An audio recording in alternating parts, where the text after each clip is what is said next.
Hi and welcome to True Crime with Kish. In today's video, I will be discussing two solved murders. The first is murder, body in a suitcase, and the second is called the suitcase murder. Before I go ahead and start, I want to say thank you to those of you who watched my very first video that I uploaded last week on serial killer Stuart Wilkin. I appreciate your support. So let's get into today's cases.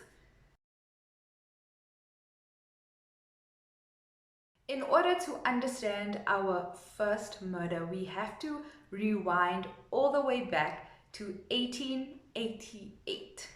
And this is the year where a mining commissioner named Montague White was appointed to create Boksburg Dam. So back in 1888, as you can imagine, there's not much happening in Boksburg. It's a mining town, gold was discovered here, and it was just up and coming. So this guy, Montague, had to come in and sort of create a water feature for the town to make it a bit nicer and create a nice, place people in the town could go to when they were off from work. So when he arrived in Boksburg, he looked around and he said it was one of the most uninviting spots or places he had ever seen because there was really nothing much there. So before Montague got involved, a dam was already in the process of taking place. But after President Kruger involved Montague, Montague went back and said, look, the dam that you had originally commissioned is just not in a good way. It looks really bad. And actually, I think that the dam should be much bigger than what we originally envisioned. President Kruger went ahead and gave Montague the go-ahead to create his vision, and then the project was started. After completion of the dam, it stood empty for around 2 years. I don't think there was just a water supply that could fill it at the time, and then it became known as White's Folly, so an ode to Montague, because they felt like he just basically flopped the project. But then in 1891, these massive rains came, and when the residents woke up the next day, the dam was full, and it has been ever since. That little history lesson that I just gave you on the Boksburg Lake is relevant because on the 27th of October in 1964, a teacher named Robert Becker, who happened to be at the lake that morning, made a discovery. He found a suitcase, and inside of the suitcase was a woman's decapitated torso, covered in plastic, brown paper, and a sheet. A post-mortem was done on the torso, and it contained a lot of stab marks on the chest area as well as the back. And the results found that these were done after the murder had taken place. The victim had first been battered, then she had her throat cut. The body was in the water for approximately 24 to 48 hours, but none matched the description of the victim. It's now the 7th of November in 1964, and we are at Wimmerpan, which is another lake in Johannesburg. A school is having a rowing regatta when a suitcase floats to the top of the water. In the suitcase was dismembered legs. It was the legs of the victim whose torso was found at Boksburg Lake in October. In addition to the dismembered legs, the gentleman who opened the suitcase, Mr. Joseph Whiteside from Germiston, they thought it might have been the victim's head. So this area was immediately cordoned off, and then the police went ahead and started a search to recover what was thought could be the head of the victim. After several days of the search and the dam being drained, they didn't find anything. And what police went on to say was that they thought it was a fetus that could have fallen from the suitcase. But that fetus was then eaten by insects and larvae in the water. That's why they couldn't find it. I'm not sure whether or not the victim was pregnant at the time. I couldn't find any information on that. Then on the 17th of December, two boys were fishing at the Zoo Lake, which is another lake in Johannesburg, and they caught on a suitcase, and when they opened it up, it had a plastic bag inside, and this plastic bag contained a head. And this was the head of the victim. The head was in an advanced stage of decomposition. It was toothless and basically unrecognizable. So obviously this is intense, right? A body discarded in 3 different lakes in Johannesburg. So the police immediately sent out a call. They were trying to figure out who this woman was. They started off by requesting all the missing persons, the different missing persons or females that had been out at the time, but they couldn't find any that matched the description of their victim. They also went ahead to run fingerprints and put calls out to the public for, any information on the identity of this victim, but nothing. They then got forensic pathologists and artists to put together a sample drawing of what they thought the victim's face would look like. And they thought pretty much, within a short space of time, they would definitely find the identity of this victim. But that wasn't the case. This went to be unsolved and a mystery for 4 years. Then in August of 1968, a woman by the name of Catherine Cronier decided to go to the police station and speak to the police captain, whose name was James Biesler. She went ahead and told the police captain that some years prior to this, she went into the police station and she gave a positive identification of the victim, who she believed was her mother, Mrs. Catherine Birch. However, at the time, she didn't go to the mortuary to finalize everything because her fiance and her family talked her out of this. He went ahead and opened the case and specifically started looking for the victim's husband, Mr. Ronald Birch. The guy was not seen in 4 years. He was MIA. So that's where they started doing their investigation into the victim's murder. Mr. Birch, he matriculated in Boksburg High School, and he was known as a player. He was known as a ladies' man. He actually was married 3 times before he met Catherine, and they went on to get married shortly after his divorce in 1962. After Catherine's disappearance, Birch went on to resign from his work. He also went to Catherine's employer and he told them that she would not be returning as she had taken ill. And then he went on to take her last monies that were owing to her from her workplace and just went off. The police later discovered that Mr. Birch went on to live with his widowed mother on 65 Berea Road in Bertrams, Johannesburg. On the 4th of October, the police go to interview Birch's mother. She flat out denies that he is living with her. She doesn't know where he is. She doesn't know anything. So the police leave, but then go back to interview her again on the 27th of November. The police started questioning her again, and then she broke down and she snitched on her son. She told the police that actually he was living with her in the room out back and gave the police a key to his room. As the police approach Birch's room, they unlock the door and they see him standing in the middle of the room, and he's wearing homemade bracelets. And to these homemade bracelets, he's attached these electrical wires. And they're plugged into the plug point or the socket in the wall.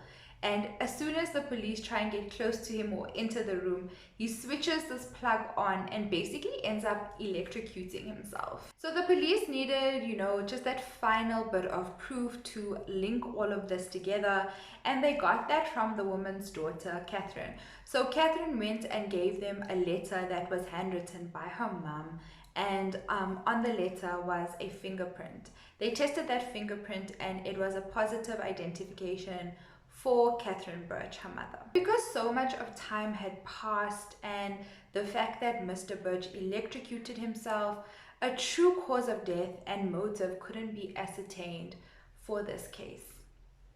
Although the police had decided that it was indeed Birch that committed this murder, the cause of death was left as unascertained. Now we're going to be discussing the second case, and that is the suitcase murders. We start off this case with the Nokia brothers, the eldest Yanu and the younger brother Riku. In terms of their background and childhood, all I could really find was that these brothers grew up in the way of the Lord. So probably a really conservative home where religion was put first and foremost as a priority for them. Riku, the younger brother, he finishes school at grade 10 and then says he can't find sort of any work or anything like that, but he manages to get a roommate, and this roommate's name is Engel Becker. Engel is a 75-year-old man. He is originally from the Netherlands, so he's a Dutch guy, and he was a missionary. He was doing missionary work here in South Africa. So yeah, him and Riku become roommates, and I think because of his age, maybe Riku had to like assist him with some stuff like drawing his pension, because he would receive a Dutch pension, or maybe just assisting him with like day-to-day activities and stuff. And that was sort of the agreement that they had as roommates. Then Yanu, he goes off to marry a beautiful woman named Colette.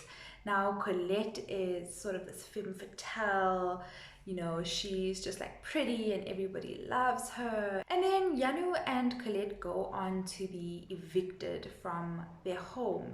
And Colette approaches Riku and she says to him, is there any way that you can convince Engel to let us move in and stay there, because we have nowhere else to go. So Riku is unable to resist Colette's request, and he's like easily persuaded by her because she's like this beautiful woman and he's young, and you know how it goes. So he goes and he makes the request to Engel. Engel agrees to allow Yanu and Colette to move in with them. They live in the lounge, but they like quickly become these like unwanted guests. They like start leeching off Engel, and it's a bit much, you know, like they borrow money from him, and instead of like using that money to like, I don't know, contribute or buy food or like save for their next place, they take that money and they head off to the casino, and they basically just blow all the money that Engel has borrowed them.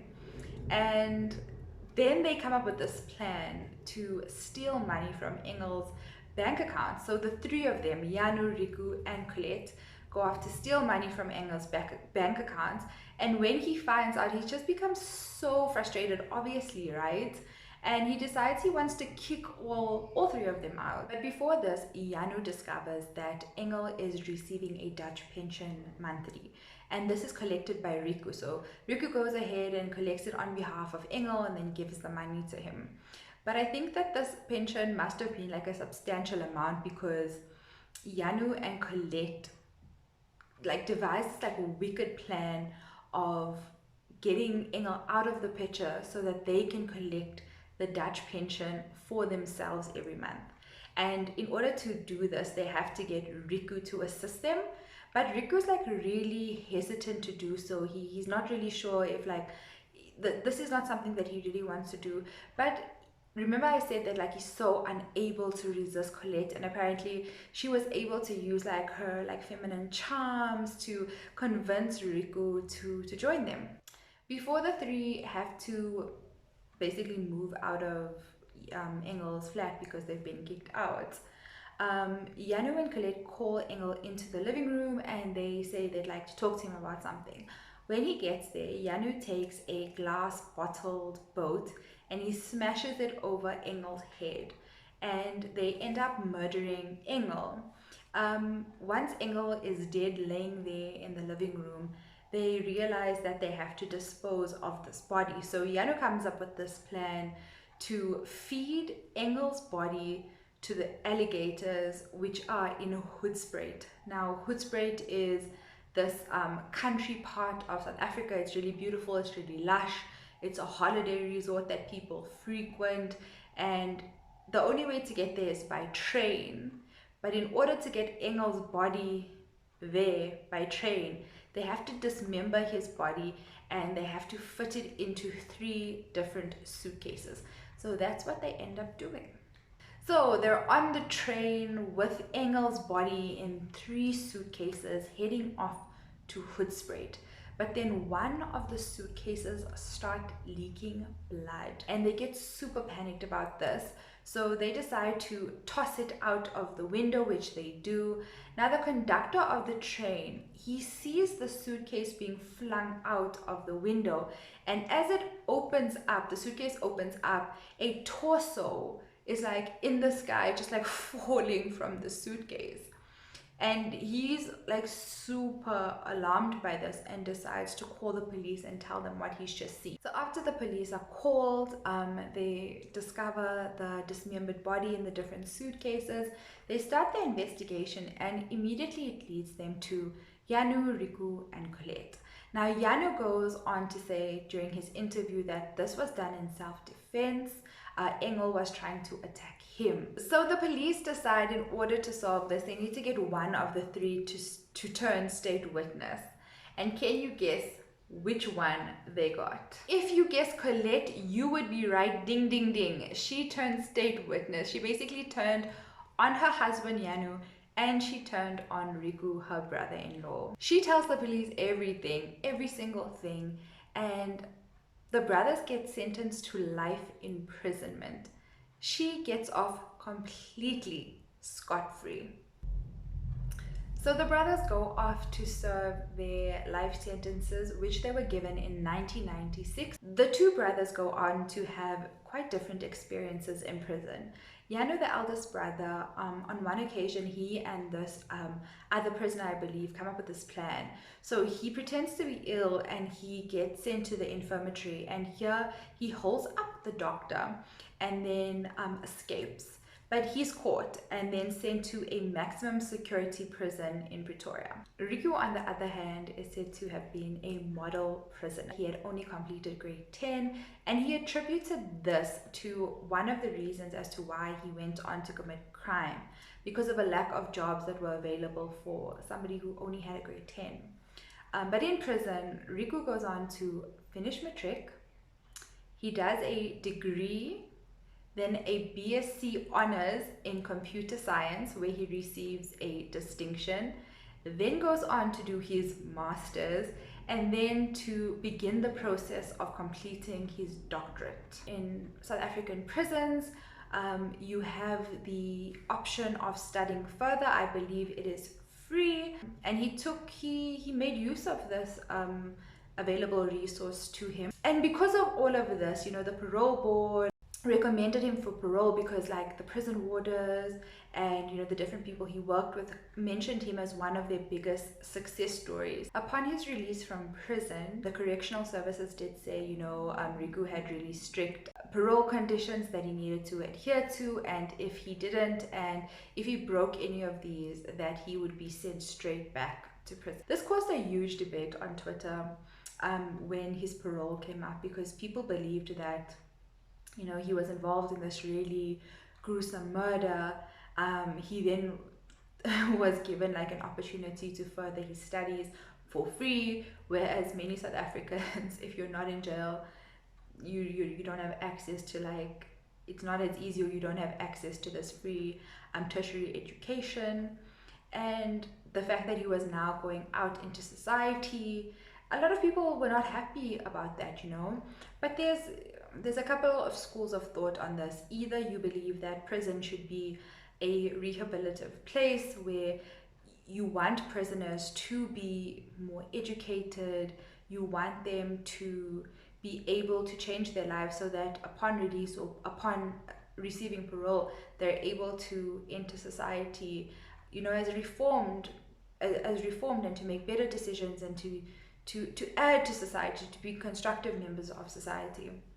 And then you have other people who just don't believe it at all. They don't think that you should be given the luxury of tertiary education and then parole after such a serious crime. So Yanu, he was not recommended for parole because of attempting to escape. But while incarcerated, he got married and he also fathered a daughter. And then lastly, Colette, who is now Colette Miriams. She went on to be remarried and lives in Uitenhage, and she has a little boutique store which she runs. So upon the parole of Riku, there was a lot of attention brought to this case, like just reinvigorated all the attention into this case. And some like reporters went to Colette to sort of like get her opinion, get her insights, and I think they like did a stakeout like outside her house, and they like took photos of her sitting by the poolside just enjoying herself, and she like swore them off. And then they tried to like come to her boutique store, and she like chased them away again. But before that, she like they heard the reporters heard her telling her customers that were in the store, um, that they had no business being here, and that look, everybody has a past. So that brings us to the end of this video of these two cases. So unrelated but so similar, and I'd like to send out my respect to the victims and the families of the victims involved in these murders. Thank you so much for watching, and I will see you next week for another true crime video.